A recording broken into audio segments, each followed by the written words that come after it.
करेंगे अपने इस वीक के वीकली ट्रेड प्लान्स की कि निफ्टी 50 और बैंक निफ्टी के इंडेक्स के लिए हम क्या ट्रेड करने वाले हैं और कौन से प्राइजेक्शंस हमारे लिए ज़रूरी होंगे, कौन से सेटअप्स पे अगर आप काम करेंगे तो आपकी प्रॉफिटेबिलिटी की एक्यूरेसी बहुत हाई रहेगी। देखिए, सबसे पहले हम लोग क्या करते हैं, जब भी किसी वीकली सेशन के लिए वीकली एनालिसिस करते हैं तो पहला काम हम लोग करते हैं वीकली टाइम फ्रेम पर जाके इंडेक्स के चार्ट को देखना। ठीक है। अच्छा, जो लोग इस सीरीज़ को रेगुलर फॉलो कर रहे हैं उनको पता होगा कि मैंने आपको बताया कि जब प्राइस एक लोअर लोस के ट्रेंड में होता है कि एक लो लगाने के बाद नया लो, उसके बाद एक और लो, तो ऐसे प्राइस में लास्ट स्विंग हाई ब्रेक होना ये कोई बड़ी चीज़ नहीं है, ये ब्रेकआउट हो जाता है। ठीक है। लेकिन स्ट्रॉन्ग प्राइस वो है जो अपना फर्स्ट स्विंग हाई वो ब्रेक कर दे, तो वहाँ से ट्रेंड रिवर्सल होता है। और लगभग पूरे मोमेंटम का ये 60-70% हमेशा ही होता है। ठीक है। तो लास्ट स्विंग हाई ब्रेक होने का मतलब रिट्रेसमेंट है, ऐसा वहाँ कंफर्मेशन नहीं होता कि प्राइस रिवर्सल हो गया। लेकिन अगर फर्स्ट स्विंग हाई ब्रेक हो गया तो वहाँ से वो रिवर्सल लगभग तय होता है। इसी वजह से मैंने आपको बताया था कि प्राइस में अगर आप देखें कि एक लो, फिर दूसरा लो, फिर तीसरा लो, इस तरीके से लोअर लोस चल रहा है, अब प्राइस जाके अपना लास्ट स्विंग हाई ब्रेक कर दे तो उसका इंपॉर्टेंस हमारे लिए बहुत नहीं। लेकिन ये जो फर्स्ट स्विंग हाई यानी कि सेकंड लास्ट स्विंग हाई अगर वो ब्रेक होता है तो आप समझिए कि ये प्राइस का जो मोमेंटम है वो ट्रेंड रिवर्सल हो जाएगा। हम लोग डाउन साइड 25,800 से 26,000 से गिर के जो लो लगाया वो 21,700 का लगाया, एक अच्छा खासा डिप हम लोगों ने लिया। वहाँ से एक स्ट्रॉन्ग रिकवरी के बाद हम लोग लास्ट जो फर्स्ट स्विंग आई वहाँ तक ट्रेड करके पहुँचे। ठीक है। अब वहाँ तक पहुँचने के बाद ये वीक जो है वो हमको कैसा दिखता है, प्रीवियस वीक को पूरी तरीके से जितना पिछले हफ्ते में खरीदारी आई थी उसको पूरी तरीके से ढकते हुए दिखता है, इंगल्फ करते हुए दिखता है। ठीक है। तो वीकली टाइम फ्रेम पर अगर कोई भी कैंडल नेट बॉडी साइज से इंगल्फ करे और अगले वीक में उसके जो भी कॉन्जिक्यूटिव कंपैरेटिवली सपोर्ट है, यानी कि लास्ट 2 कैंडल के 3 कैंडल के जो भी last swing low support range है, अगर वो ब्रेकडाउन मिल गया तो वो वैलिडेशन के बाद बहुत स्ट्रॉन्ग डाउनसाइड मोमेंटम करता है। जैसे आपको मैं इससे पहले के अगर ऐसे प्राइजेस दिखा सकूं तो जहां जहां आपको इंगल्फिंग दिखेगा तो वहां वहां मैं आपको ये चीज़ें समझा सकता हूँ कि जैसे प्राइस में यहाँ तक गया तो ये कैंडल इंगल्फ किया। ठीक है। अब ये सपोर्ट रेंज एक बार ब्रेकडाउन तो प्राइस यहाँ तक मोमेंटम किया। ठीक है। तो इस तरीके से प्राइस मूवमेंट करता है अगर कोई, अब ये हायर हाइज का फॉर्मेशन है, यहाँ पे प्राइस हायर हाइज के ट्रेंड में। ठीक है। तो प्राइस यहाँ पे इंगल्फ किया तो देखिए ये इस कैंडल के लो ब्रेक नहीं कर पाया तो डाउन साइड मोमेंटम इम्पैक्ट नहीं मिला उसका। यहाँ पे प्राइस अगर आप गौर करें तो इन 2 कैंडल्स को एक कैंडल ने इंगल्फ किया, जैसे ये लो ब्रेक हुए, जब तक लो ब्रेक नहीं हुए प्राइस बना रहा, जैसे ही इस कैंडल के लो के नीचे की क्लोजिंग की शुरुआत हुई तो हमको मोमेंटम मिला। तो देखिए प्राइस का अपने लास्ट स्विंग हाई के पास डायरेक्टली पहुंचना, यानी कि फर्स्ट स्विंग हाई, लास्ट तो ये ब्रेक होता है। अब ट्रेंड रिवर्सल कब होगा, जब 24,800 ब्रेक होगा। जब तक 24,800 के लेवल सेफ है निफ्टी 50 में तब तक हम ट्रेंड रिवर्सल नहीं मानते। और मैंने आपको क्या बताया, जो डेली एनालिसिस सीरीज को फॉलो कर रहे हैं तो कल के और इसके पिछले सेशन में जब हम लोग बात कर रहे थे तो वहाँ पे मैंने आपको क्या बताया था कि प्राइस में अभी रिसेंटली जो हाई लगे हैं ना, ये हाई अगर ये ब्रेक होने लगते हैं, अगर ये हाई ब्रेक होने लगते हैं तो ये 600 के ब्रेक होने के बाद 24,800 का रेजिस्टेंस कोई बहुत बड़ा रेंज नहीं रह जाएगा। तो ये रेजिस्टेंस हमारे लिए अब ज़्यादा ज़रूरी है 24,800 से, क्योंकि वो रेजिस्टेंस शिफ्टिंग हुई है। वही सेलर है जो 24,800 पर बेच रहा है, वही सेलर प्राइस को 24,600 से ऊपर नहीं जाने दे रहा। अगर एक बार प्राइस ने ये ब्रेक कर दिया तो उनकी पोजीशंस पे बहुत बड़ा खतरा होगा और वो एग्जिट करके निकल जाएंगे जितने भी शॉर्ट सेलर्स वहाँ पे होंगे। तो उसके इम्पैक्ट से प्राइस बहुत स्ट्रॉन्ग हायर साइड मोमेंटम कर सकता है। तो जब तक 24,800 ब्रेक नहीं होता हम प्राइस को ट्रेंड रिवर्सल नहीं मानते। ठीक है। तो 24,800 को यहाँ मार्क करके बैठिए, 24,850 का राउंड फिगर प्राइस है। ठीक है। 24,800 की मार्किंग कर ली। अब देखिए प्राइस ने क्या किया, हाई के पास आया और हाई के पास लास्ट वीक जितनी खरीदारी हुई थी उस पूरी खरीदारी को ढक लिया, सेलिंग से उतनी सप्लाई दे दी। तो अब हो सकता है ये स्ट्रॉन्ग सेलर पुल बैक इन्हीं सेलर्स का हो तो प्राइस दोबारा इस तरीके से डाउन साइड मोमेंटम के लिए रेडी हो रहा हो। लेकिन इसका कंफर्मेशन बहुत ज़रूरी है कि जैसे यहाँ पे देखिए इन 2 कैंडल्स को इंगल्फ किया एक वीक में और प्राइस देखिए 23,500 तक आ गया, लेकिन इसका ब्रेकडाउन ना इसके अगले हफ्ते में हुआ ना उसके अगले हफ्ते में हुआ। तो 2 हफ्ते प्राइस में कोई डाउन साइड मोमेंटम मिला क्या? नहीं मिला। जब नेक्स्ट वीक इसके लो ब्रेक हुए तो वहां पे प्राइस गया, रिटेस्ट किया, फिर ये मोमेंटम। ठीक है, तो वीकली टाइम फ्रेम पर जब आप इस तरीके की कोई मार्किंग कर रहे हैं तो आप ये मान के चलिए कि आप ये उम्मीद नहीं रख सकते कि मोमेंटम आपको मंडे को ही मिल जाएगा, ठीक है, या नेक्स्ट ट्रेडिंग सेशन को ही मिल जाएगा। वो पूरे हफ्ते के लिए है। और एक वीक का जब आप कोई प्राइस एक्शन चार्ट पे देखें तो उसका टारगेट आपको कभी भी 1 हफ्ते या 2 हफ्ते नहीं, वीकली टाइम फ्रेम के टारगेट अचीव होने में भी हमको 1 महीना, 1.5 महीना, 2 महीना, 3 महीना लगता है इंडेक्स में। तो अगर आप इस पे जाएंगे और बोलेंगे कि ये मिल सकता है या प्राइस इसको टेस्ट करके यहाँ से रिकवरी करके हाई निकाल सकता है या ये लो आ सकता है, तो ये पूरा 1-1.5 महीने का काम है। ठीक है, जैसे यहाँ पे प्राइस ने ये शुरुआत की, ये हाई ब्रेक करके कैंडल्स को हायर साइड मोमेंटम की शुरुआत की, तो प्राइस ने दोबारा रिटेस्ट करने आया, फिर गया। तो यहाँ पे टोटल नंबर ऑफ कैंडल्स आप देखते हैं कितनी बनी, मैं आपको बताता हूँ। यहाँ से अभी तक टोटल नंबर ऑफ कैंडल्स कितना बना है? 10 कैंडल बना है, 2.5 महीना हो गया। अगर यहाँ से यहाँ तक आप देखें तो लगभग 2 महीने इस हाई के ब्रेक होने के बाद, कंफर्मेशन के बाद, अब प्राइस यहाँ पे है। ठीक है, तो इम्पैक्ट आने में प्राइस में टाइम लगता है जब आप वीकली टाइम फ्रेम देख रहे हैं, लेकिन उस इम्पैक्ट को इंट्राडे में जो ट्रेड कर लेगा, अभी का जो रिसेट मार्केट है, मैंने कल भी आपको बताया कि देखिए हम 21-22 का विक्स ट्रेड कर रहे हैं। ठीक है, तो हमारा वीकली टाइम फ्रेम कितना भी बेहतर नरेट करे, जैसे कि लास्ट ट्रेडिंग सेशन अगर आप गौर करें तो डेली टाइम फ्रेम पे आइए, यहाँ पे अभी इंडेक्स में हम लोग निफ्टी की बात करेंगे, बैंक निफ्टी की भी बात करेंगे अगर मौका मिला तो, नहीं तो नेक्स्ट सेशन जरूर करूंगा। आप लोग अगर बैंक निफ्टी को अलग से ट्रेड करते हैं कमेंट सेक्शन में जरूर लिखिएगा कि आपको बैंक निफ्टी का भी प्रॉपर एनालिसिस चाहिए, तो मैं नेक्स्ट सेशन आपका जरूर करूंगा। यहाँ पे आप अगर बैंक निफ्टी के प्राइस एक्शन को इस तरीके से देखें तो ये प्राइस आपके सामने है। ठीक है, ये वीकली टाइम फ्रेम पे आई, ये प्राइस 2 कैंडल्स को पूरी तरीके से डाउन साइड इस तरीके से मोमेंटम है ना। तो मैंने आपको बताया था कि प्राइस अभी बेशक कितना भी वीक क्यों ना हो, क्योंकि लास्ट ट्रेडिंग सेशन हमको ये वीकनेस देखने को मिल गया, एक्सट्रीम गिरावट के साथ प्राइस क्लोज किया। तो जिस प्राइस का क्लोजिंग वीक होता है उसका नेक्स्ट मॉर्निंग का फर्स्ट आवर तो वीक होगा ही, फर्स्ट हाफ तो वीक होगा ही होगा। ठीक है, तो प्राइस देखिए ओपन होता है, ओपन होने के बाद एक हाई लगाता है और वहां से डिप लेते हुए डेलो तक चल के आता है, बस डेलो ब्रेक नहीं हुए। अगर नेक्स्ट सेशन में ये डेलो भी ब्रेक हो गए ना तो प्राइस और स्ट्रॉन्ग डाउन साइड जाएगा। लेकिन प्राइस के सेंटीमेंट को हम लोग डेली और वीकली टाइम फ्रेम पर रीड करके उसी के अकॉर्डिंग लोअर टाइम फ्रेम पे ट्रेड करने की कोशिश करते हैं। ये हमारे लिए तब सही है जब विक्स हमारा 12 से लेके 14, 15, 16 की रेंज ट्रेड कर रहा है, 17 तक भी ट्रेड कर रहा है, 18 भी ट्रेड कर रहा है तो भी। तो 12 से 18 तक जब तक इम्प्लॉयड वॉलिटिलिटी है तब तक हम प्रीवियस वीक, प्रीवियस डे और प्रीवियस प्राइस एक्शन पे बिलीव करते हैं। लेकिन जिस सेशन में आपका विक्स 21 और 22 का ट्रेड कर रहा हो तो प्रीवियस वीक और प्रीवियस सेशन को तो इंपॉर्टेंस देंगे, इसके अलावा हम वो भी बिलीव करेंगे जो मार्केट में अभी नहीं हुआ है। यानी कि समझिए, इस पॉइंट को समझिए, आपको बहुत अच्छे से क्लैरिटी मिलेगी, बहुत क्रिस्प आप हो जाएंगे इस मार्केट को समझने में कि कब क्या करना है। देखिए ये मार्केट कंडीशन, कई लोग क्या करते हैं ना, अभी जैसे कि गिरावट डाउनफॉल की शुरुआत हुई, जब मैंने देखा बड़ा सर अजीब लगा देखकर कि ये जो ब्रोकर्स हैं, ये जो इन्फ्लुएंस हैं, ब्रोकर्स कभी मार्केट को छोड़ते नहीं सर, है ना।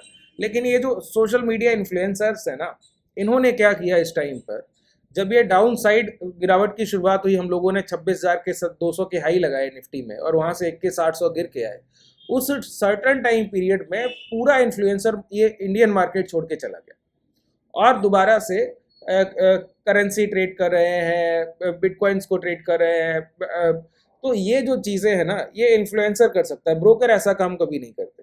वो आपके लिए पूरी तरीके से डोमिनेशन रखते हैं, वो आपके लिए काम करते हैं। ठीक है, समझिए इस बात को। तो ये बड़ी गलत चीज़ है, आप मार्केट कंडीशन को समझेंगे नहीं और डाउन साइड, क्योंकि आप मार्केट को, उसी को मैं बोलता हूँ कि आप बरसाती मेढक हो, आप ट्रेडर थोड़ी ना हो। अगर आप ट्रेडर हो तो आप प्राइस को बैलेंस करना जानते हैं, आपको पता है कि मार्केट कंडीशन में आप ढल नहीं पाए तो आपने बाजार छोड़ दिया, है ना। तो आपको यही नहीं पता है कि 12, 13, 14 का विक्स एक तरीके से ट्रेड होगा, 20, 21, 22 का विक्स एक तरीके से ट्रेड होगा। तो आप 12, 14 का विक्स, 15 का विक्स था तब तक तो मार्केट में सेटल थे। जैसे ही वो विक्स एक बार 20, 21 गया तो वॉलिटिलिटी को आप हैंडल नहीं कर पा रहे, है ना। तो थोड़ा टाइम लगता है लोगों को समझने में, लेकिन अगर आप उस मार्केट एक्सपीरियंस के साथ चेंज होते जाएंगे, उन चीज़ों से लर्निंग करते हुए आगे बढ़ेंगे। देखिए हमारे लिए जो ज़रूरी है वो रिसेंट ट्रेडिंग डेटा होता है। अब ये जो 3-4 सेशन आप जो अच्छे से एनालाइज करेगा बैंक निफ्टी के, उसके लिए next trading session Monday Tuesday Wednesday trade करना बड़ा आसान होगा। कि जैसे अगर मैं आपको बताऊं, देखिए प्राइस में अभी रिसेंटली क्या है, 20-21 का विक्स ये बोलता है कि हमको अवेयर रहने का जरूरत है कि प्राइस में डाउन साइड मोमेंटम होगा, कोई दिक्कत नहीं, जब तक डाउन साइड मोमेंटम चल रहा है तब तक उसके साथ रहिए। लेकिन एक भी लास्ट कैंडल का हाई ब्रेक हो गया तो ये मत बोलिए कि हम लोग ट्रेंड में, वो उस रिसेंट मोमेंटम के साथ हो जाइए। जितना बड़ा डिप आया है उतनी ही बड़ी रिकवरी आने की पूरी पॉसिबिलिटी होती, उसमें तो कोई दिक्कत है ही नहीं, ठीक है, ये तो मान के चलिए। जैसे अगर मैं आपको लास्ट ट्रेडिंग सेशन का ही प्राइस दिखाऊं, अभी 21 का विक्स था, ठीक है, ये विक्स बढ़ा है लास्ट ट्रेडिंग सेशन, तो देखिए सबसे पहले जिस दिन 10% विक्स ये बढ़कर 18 से 19 से ये 21-22 क्रॉस किया, उस टाइम की मैं बात कर रहा हूँ। 54,800 का मार्केट था, 1.15 देखिए नीचे यहाँ टाइम लिख के आता है, 1.15 का 54,800 का मार्केट था। क्लोजिंग के टाइम तक हम कहाँ थे, 54,150 पे, ठीक है। तो ये 600-700 पॉइंट का 1-1.5 घंटे में आपका सामने डिप है 2 घंटे के अंदर। उसके बाद नेक्स्ट सेशन में प्राइस गैप डाउन करता है, कितना, 54,560, 54,600 मान लीजिए, तो वहां से 500-600 पॉइंट का और एक डिप है, 600 पॉइंट। फिर प्राइस उसको रिकवरी करता है और हाई क्या लगा देता है, 54,100 के हाई लगा देता है, देखिए आप, तो वहां से दोबारा 500-600 पॉइंट का रिकवरी है। प्राइस फिर उसके बाद क्या करता है, फिर से लो लगा देता है 53,600 के आसपास के, वहां से फिर 600 पॉइंट का डिप है, 500 पॉइंट का डिप है। तो आप ये देखिए, सिर्फ यहाँ ये टाइम क्या हुआ, 10 बजा है, तो 500 1000 पॉइंट और यहाँ पे ये 700 पॉइंट एक्स्ट्रा, तो 1700-1800 पॉइंट की 2.5-3 घंटे की अगर ये वॉलेटिलिटी है तो ये किस वजह से, ये इस विक्स की वजह से, ठीक है। तो आप इसमें ये बोलिए कि हम प्राइस एक्शन के साथ रहेंगे, बिल्कुल रहेंगे। अब जब तक इस कैंडल का हाई नहीं जाता हम प्राइस एक्शन के साथ है। अब पहला कैंडल बना, अगर यही कैंडल इसके अंदर एंटर कर जाता तो क्या हम इस सेंटीमेंट के साथ रहते, क्या नहीं, हम यहाँ पे लॉन्ग के लिए निकल जाते, ठीक है।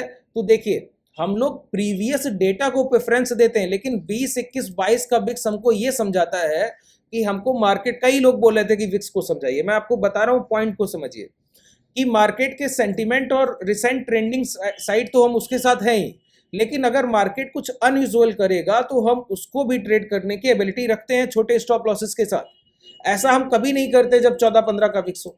अगर 15 का विक्स हो और लोअर लोस चल रहा हो, जैसा ये लोअर लोस चल रहा है, ठीक है, जो पॉइंट बता रहा हूँ वो समझिए, अब ये लोअर लोस चल रहा है और प्राइस जाके ये लास्ट स्विंग हाई ब्रेक कर दे, तो यहाँ हम ट्रैपिंग का वेट कर रहे होते हैं, हम लॉन्ग करने नहीं जाएंगे। 2-5 मिनट के टाइम फ्रेम पे, आवरली टाइम फ्रेम पे आप लोअर लोज में है, 2 मिनट के टाइम फ्रेम पे आप स्विंग हाई ब्रेक करा दे, 5 मिनट के टाइम फ्रेम पे स्विंग हाई ब्रेक करा दे, वहां शॉर्ट के लिए हम अपॉर्चुनिटी का वेट कर रहे हैं, वहां हम कभी लॉन्ग के लिए नहीं जाएंगे। लेकिन इस तरीके का मार्केट इस तरीके से 700-800 पॉइंट गिरे और पहली कैंडल आके लास्ट डे लो के अंदर एंटर करे और उसका हाई ब्रेक करने लगे, तुरंत उसी कैंडल का असर डाल के लॉन्ग चले जाएंगे जब 21-22 का विक्स ट्रेड कर रहा हो, क्योंकि ये वॉलेटाइल मार्केट को इंडिकेट करता है, मार्केट में एक्सट्रीम फियर है। तो ऐसे टाइम पे सेलर्स मार्केट को छोड़ के रखते हैं। देखिए ऐसे में मार्केट को चलने का मौका क्या क्यों मिलता है वो समझिए। ऑप्शन राइटिंग तो आप लोग समझते हैं ना कि 54,000 का मार्केट है, ठीक है, तो 54,500 पे कॉल सेलर है, 54,000 पे कॉल सेलर है, 54,000 पे पुट सेलर भी हैं जिनको आप राइटर्स बोलते हैं, कॉल राइटर्स, पुट राइटर्स। तो जब मार्केट में फियर बढ़ता है तो कॉल और पुट राइटर्स अपनी पोजीशंस को बहुत कम कर लेते हैं। देखिए अगर 54,500 पे रिसेंट मार्केट जैसे ये अभी ट्रेड कर रहा है 53,500 के पास, ये आप क्यों लगता है कि प्राइस पूरे दिन इसी एक 53,500 की रेंज को ट्रेड किया, इसके बाद नहीं, क्योंकि जब प्राइस यहां से लौट कर 53,500 आया ना तो 53,500 पर हाईएस्ट कॉल और पुट राइटिंग थी। स्ट्रैडल डिप्लॉय करते हैं trader, straddle at the money strike price की पोजीशंस को लेना, ठीक है। तो 53,500 पर कॉल सेलर भी बैठे हैं, पुट सेलर भी बैठे हैं ह्यूज राइटिंग करके, तो वो एक सपोर्ट भी है, आर्टिफिशियल रेजिस्टेंस भी है, तो मार्केट उसी रेंज को ट्रेड करता रह जाता है। लेकिन जब आपका विक्स इस तरीके से 21-22 का होता है ना, तो ये जो पोजीशंस, ये कॉल और पुट राइटर्स ये बहुत अवेयर होते हैं, एक बार ये लो ब्रेक होगा वो अपनी पोजीशन, एक बार हाई ब्रेक होगा पोजीशंस काट के निकल जाएंगे, ठीक है। तो उस कॉल अनवाइंडिंग, कॉल जो शॉर्ट कवरिंग होगी, लॉन्ग अनवाइंडिंग होगी, उसमें जो मोमेंटम मिलता है, तो एक तो पहली पोजीशन छोटा लेता है कॉल राइटर, पुट राइटर, फिर उसको एग्जिट करने के लिए वो अवेयर बैठा है, तो मार्केट को मूव करने का मौका मिलता है। ऐसे ही मार्केट को एक्सपायरी को गामा इफेक्ट में मूव करने का मौका मिलता है। कभी भी ऑप्शन बाइंग करने का बेस्ट टाइम पीरियड क्या है, 1:30 से 2 बजे के बाद। अगर आप लोग बोलेंगे तो अलग से मैं इस पर एक आपका सेशन कर दूंगा, आप लोग कमेंट सेक्शन में बताइएगा कि एक्सपायरी की ऑप्शन बाइंग कैसे की जाती है, उसका आपको एक डेडिकेटेड सेशन चाहिए। तो वो पूरा कमेंट सेक्शन में आप लोग अपने प्रॉपर इस सेशन के फीडबैक के साथ लिखिएगा, ठीक है।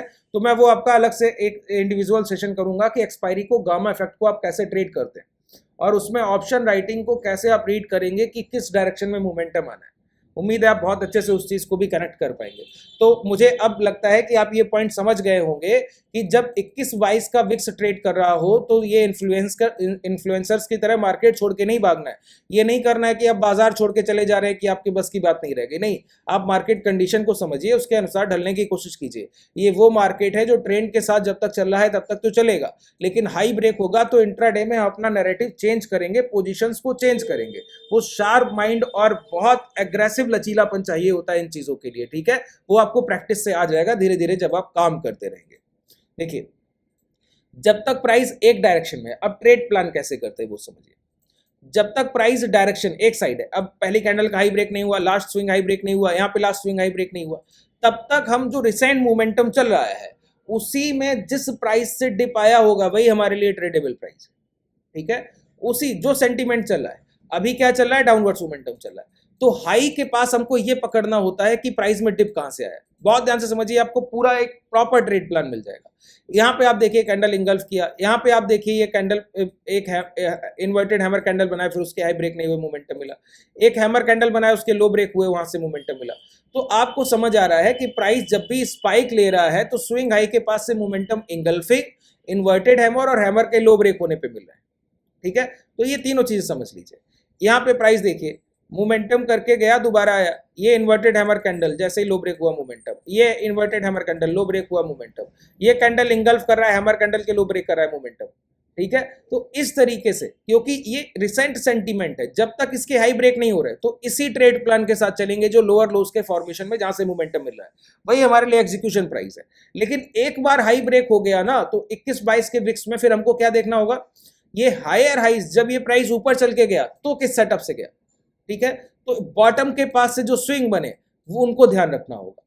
जब तक प्राइस लोअर लोज में है तो ये इन सारे प्राइस एक्शन की ट्रैपिंग होती रहेगी, जब प्राइस हायर हाइज में जाएगा तो इन सारे प्राइस एक्शन की ट्रैपिंग होती रहेगी। इसीलिए मैंने आपको कल के सेशन में बोला कि जो ट्रेडर रिसेंट मार्केट में सपोर्ट और रेजिस्टेंस की मार्किंग अच्छी कर लेगा उसकी ट्रेडिंग बहुत अच्छी हो जाएगी।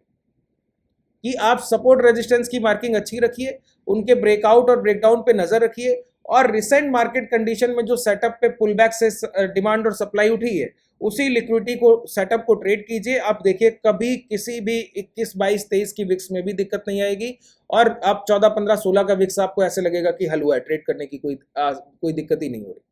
उम्मीद है आपको बहुत अच्छे से माइंडसेट क्लियर हुआ होगा कि जो जो पॉइंट्स मैंने बोले हैं ये सारे पॉइंट्स आप अगर नोट डाउन कर लेंगे और ट्रेडिंग जर्नल को मेंटेन करके रखेंगे, और जब भी लाइव मार्केट में, देखिए बैक टेस्टिंग नहीं, लाइव मार्केट जो पॉइंट्स मैंने बोले ये तो आप कभी लाइफ लॉन्ग पूरा मार्केट देख लीजिए पिछले 4 साल का, तो भी आपको ऐसे ही दिखेगा, ठीक है। क्योंकि वो रिसेंट इंस्टीट्यूशनल बायर और सेलर का प्राइजेक्शन है, उसमें कभी चेंज आएगा ही नहीं। तो दूसरी बात, आपको बस इस पर प्रैक्टिस करना है, ठीक है। और ट्रेडिंग जर्नल मेंटेन कीजिए, उसमें ये सारे पॉइंट्स नोट डाउन कीजिए, उसके अकॉर्डिंग ही अपने ट्रेड प्लान कीजिए। जब भी मार्केट में बैठिए इन पॉइंट्स को देखिए कि कैसे ट्रेड प्लान होता है, इंट्राडे में क्या माइंडसेट रखना है, देखिए कभी दिक्कत आती है तो। उम्मीद है आपको सारे पॉइंट्स क्लियर होंगे। अगर कोई डाउट है तो कमेंट सेक्शन में लिखिएगा। इस सेशन को लेके अगर आपका पॉजिटिव या नेगेटिव जो भी फीडबैक है उसको भी आप कमेंट सेक्शन में जरूर नोट डाउन कीजिए। अगर आपको एक्सपायरी का ऑप्शन बाइंग का सेशन रिलेवेंट चाहिए रिसेंट मार्केट कंडीशन में, ओल्ड सेशन भी पड़ा हुआ उसको आप देख सकते हैं, रिसेंट मार्केट कंडीशन में चाहिए तो उसके लिए जरूर बोलिएगा, तो मैं उसके लिए आपके लिए एक सेशन अलग से करूंगा। अगर आप हमारे अंडर फ्रेंचाइज अपना डीमैट ओपन करना चाहें और उसी में अगर ट्रेड करना चाहें, मार्जिन बेनिफिट आपको अच्छे मिलेंगे हेजिंग में भी, तो उसके लिए डिस्क्रिप्शन में आपके पास ये जो मैं धन का डीमैट यूज कर रहा हूँ इसका लिंक है, आप डायरेक्टली जाके अपना डीमैट उस लिंक से ओपन कर सकते हैं। अगर आप हमसे कांटेक्ट करके आना चाहें क्लासेस में तो उसके लिए कॉन्टैक्ट डिटेल है और एप्लीकेशन का लिंक भी आपका डिस्क्रिप्शन में ही है। धन्यवाद।